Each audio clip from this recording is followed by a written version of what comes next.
And this morning, the Northeast is cleaning up after a wild and wicked wintry weekend. A strong winter storm, our first nor'easter of the season, as a matter of fact, unleashing gusty wind, heavy rain, heavy snow, which was the problem. Parts of Maine picking up a half a foot to a foot and a half in a lot of places, and that was the problem. It was a heavy, wet snow. Wind gusts, too, up to 60 miles per hour along coastal Maine. So it was a wicked weekend, as they say, for our Maineites. All right, and this was the scene up and down across interior New England here as the wet snow made for very, very challenging driving conditions. Multiple crashes reported in the Commonwealth of Massachusetts. Heavy snow leading to extensive power outages. At one point, more than 270,000 customers were without power on Sunday.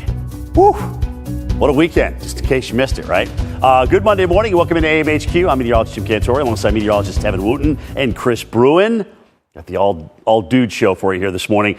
We've got some more snow falling this morning, this time in the mid-Atlantic, most of it in elevation, okay, across central Appalachia. We'll dive into that forecast in just a moment. But we will start in the Northeast. Maine still feeling the effects of Winter Storm Eartha. More than 80,000 customers. Look at this, still without power. A lot of these, interestingly enough, into western Maine. It was a much heavier wet snow in through here, even though they got just as much in northeastern Maine. It was a lot drier in through here. They didn't have as many power outages. Either way, a local power company says it could be another day, at least before everyone is restored. New this morning, New England happy to wake up to the sun after the weekend blitz of snow and wind, that's for sure. The first nor'easter of the year, pounding the New England coast. Welcome back to Worcester, Massachusetts, and we are getting really dumped on right now. Heavy wet snow, big flakes. On Saturday, snow falling at rates as high as 1 to 2 inches an hour.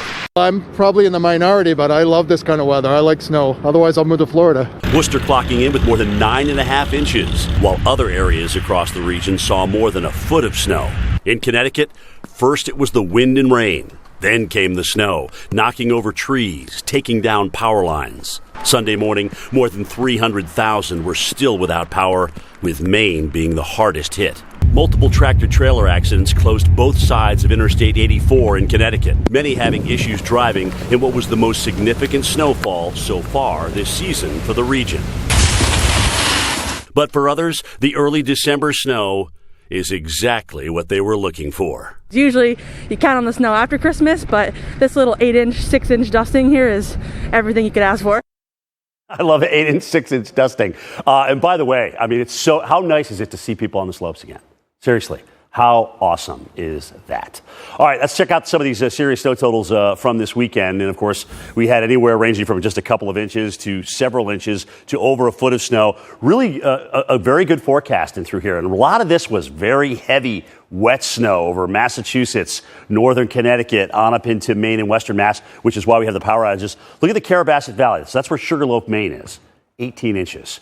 They also had wind-driven snow there, so it was like you couldn't find your car if it was parked just in the right spot and through here. So that's the low. Again, first nor'easter of the season in through here. You take a look at the snowfall reports this past weekend, 9.6 in Worcester, pretty good, 2 in Bangor, 0.2 as we take you toward Hartford, and obviously not much in Boston. So we didn't expect a lot, Chris, in the big cities, but we certainly expected the crippling snow over the interior, and that's what they got. Yeah, it definitely delivered. And now we've got snow farther south this morning. Our first snow of the season for cities like Richmond. Now, I don't think it's going to amount to much. It is a wet snow, and temperatures are still hovering just above freezing. But the problem is, does the precip come down heavy enough to switch over to snow or stay as snow all the way down? The problem is too light in North Carolina, also too warm. So it's just a cold rain for Raleigh, Charlotte. You go up into the mountains, though, you actually get into winter weather advisories. And look at where we're seeing reports of snow. Roanoke seeing some light snow right now.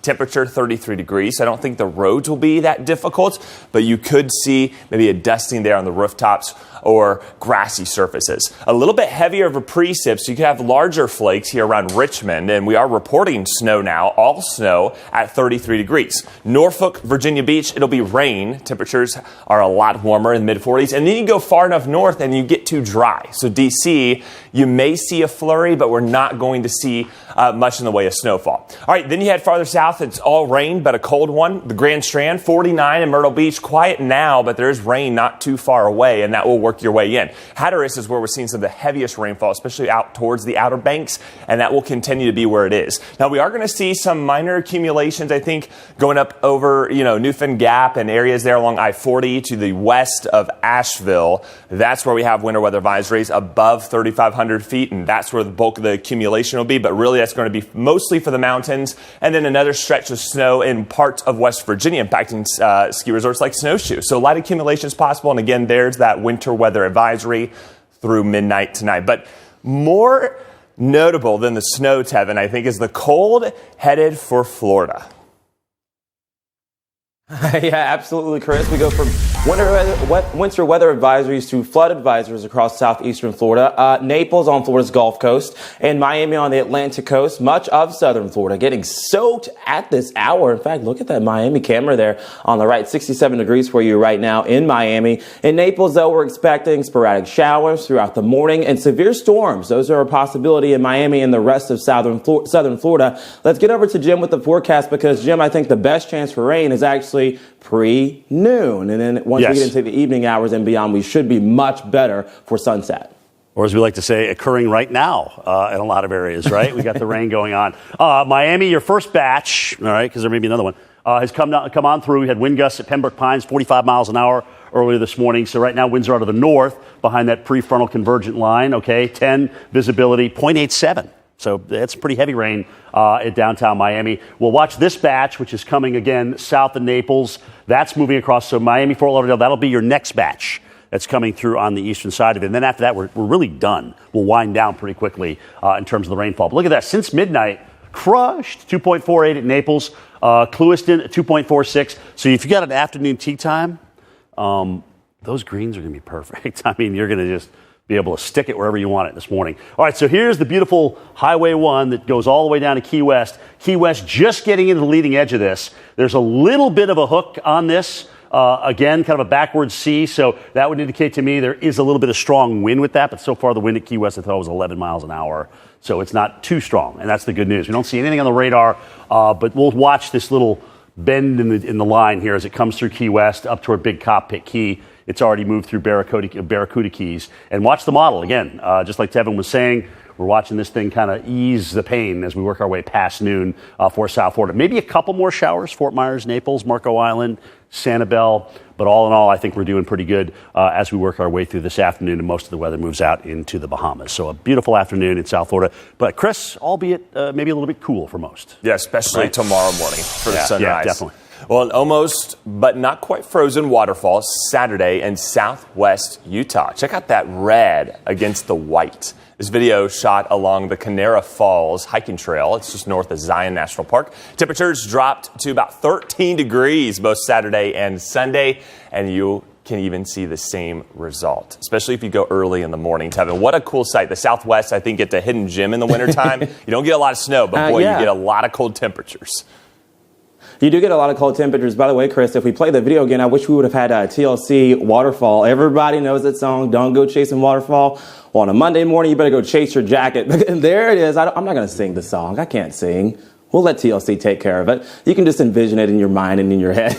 Let's get to the forecast for you guys on a Monday morning. It is cold in Casper at 24. Salt Lake City is at 21. 32 in Albuquerque and Dodge City right around 34. So most of us are sub-freezing at this hour. But today we do warm up quite well, actually bouncing back to 60 degrees in Denver, 58 in Albuquerque, and 50 in Flagstaff, Arizona, and about 43 degrees for you in Salt Lake City. But look what happens across the southeast. Notice that colder air and blue and that shade of purple. St. Louis at 44. Nashville, your high today is 43 in Middle Tennessee, 47 for you in Atlanta, and 54 degrees in Macon. Of course, North Florida, a little bit warmer, right around 61 degrees for you in Tallahassee, Florida. But look at the West Coast, look at the East Coast. Two completely different stories here. We have a ridge of high pressure parked along the west coast of the United States, so that provides that warmer air coming in from the south and southwest, whereas embedded in the jet stream high above where planes fly and beyond, we actually have cooler air coming down within that trough there for much of the north and east and portions of the mid-Atlantic as well. So what's going to happen because of this jet stream divide here? Bismarck today, you will be warmer, or at least close to what Charleston, South Carolina, and the Grand Strand will be at 53 degrees and mostly sunny skies for both of those forecasts. And Tallahassee, Florida, look at this, 56 for high. That is colder, Jim, than Billings, Montana, but it all has to do with the jet stream, where some can make it akin to perhaps a roller coaster, if you will. Thank you. What's your favorite roller coaster, Jim? Mine has to be the Rockin' Roller Coaster, for sure. You know what? I haven't been on one in years. I think I like them all, anything in Florida. I think what is it, Busch Gardens, Tampa. They had some pretty wild ones down there. Shikra, There's Shikra. That's one of them. They've got new ones since I've last been. You should have asked him. You should ask Chris. But unfortunately, he had to throw it to me, so that's how that worked out. Great question. The temperature pattern we're seeing across the country right now is going to change over the course of the week. The cold will get warm. The warm will get cooler. Okay, not really super cold, but high pressure system will push in from the jet stream to the north. By the middle of the week, the highs in St. Louis will be pushing up into the 60s. Same here in Atlanta and Raleigh, North Carolina. So really, another cold day, Chris. Yep. You know, or the down, if you will, on the roller coaster. Then we start climbing back up. You know what's really notable to me is that Miami's going to be colder than Rapid City in December. We know Rapid City can have their fair share of blizzards, sub-zero temperatures this time of the year. Yep. Not going to happen, especially given this pattern. So look at our ridge. I mean, bumped all the way up into Alberta, some of the Canadian provinces. So you're talking about a very mild pattern. In fact, record-breaking highs. However, huge dip in the jet stream and really below average temperatures, even into South Florida and the Keys. So expect a chilly week, at least through Wednesday and Thursday for much of the state of Florida. However, very mild across the west. By the end of the week, we see this whole pattern kind of flip-flop, and our temperatures go down back across the Great Basin, the Rockies, and they warm up here across the eastern seaboard. So let's show you an example. Temperatures running 15, 20 degrees above average for much of the middle and northern half of the country. Florida, one of the exceptions, staying near average and below average really much of the week, and you can see it sticking out there like a sore thumb. So there's a look at the highs tomorrow. Again, we mentioned Rapid City, 65 degrees. The record high is 62, so beating that by several degrees. 61 in Sheridan, Wyoming. We've got 60s all the way up into Colorado Springs, the Front Range, even getting close into southern Montana. So you can see that core of the heat slowly starting to work its way east, but I don't think a lot of people are complaining when you see a forecast like this. Now, in Orlando, highs staying in the 50s come tomorrow, and then slowly stair-stepping our way up back to 70. But much of the middle of the country, Jim, 50s in Chicago, I mean, who's complaining about that this time of the year? We know there's going to be changes at some point. Yeah, nobody. I mean, we're pushing mid-60s, Omaha, St. Louis, Kansas City. San Francisco, though, they've got a new fire station. This is really cool, and it's unlike any other that you've probably seen here. The new two-story fire structure sits atop a floating platform built to rise and fall with the tides and sea level rise, okay? It replaces the previous onshore home of Station 35, which was built in 1915. The city's fireboats and rescue craft will be moored here as well. Get used to this kind of ingenuity coming up as we go forward. All right, hopefully they won't need to pull out a fire truck from that station this morning. Let's talk about this. How, rare is this to get San Francisco in a critical fire red flag warning this time of the year? Are you kidding me? Winds are offshore. We got an upper low, which is moving southwest right now from Nevada down to California. And this is an odd time of the year. You'll notice if you kind of displace the red flag warnings by month, I should say, 6 usually is all we get in December. This is our low time of the year because why? We usually get rain. We usually get plenty of rain in the winter months, all right? Starts to ramp up in November, keeps going in December, January, February. So we are down, unfortunately, in the rain department, somewhere around a foot or even more than that. All right, guess what? Fire potential today. Now we're cranking it back up for Southern California as that upper low moves to the southwest. It is going to get very windy. And this isn't your typical Santa Ana. It's just going to be windy all day in here with what we got going on. So not a good thing here. Sierra down through the San Bernardinos. You'll notice the wind here at 5 a.m. cranks up again, 7 all day, and even into the nighttime hours because of the pressure gradient associated with that low pressure as it moves toward the southwest. So, Chris, interestingly enough, that low moves southwest off the California coast and then starts to move east. That'll be our big story. But that'll be our big story this week, yeah. Yeah. All right, now time for front lines. Firefighters in Orange County, California will face renewed Santa Ana winds today. They're trying to bring the bonfire under control. This is the one that broke out last week. They had brought the 7,000-acre fire 55% under control, and evacuated residents are grateful for their efforts.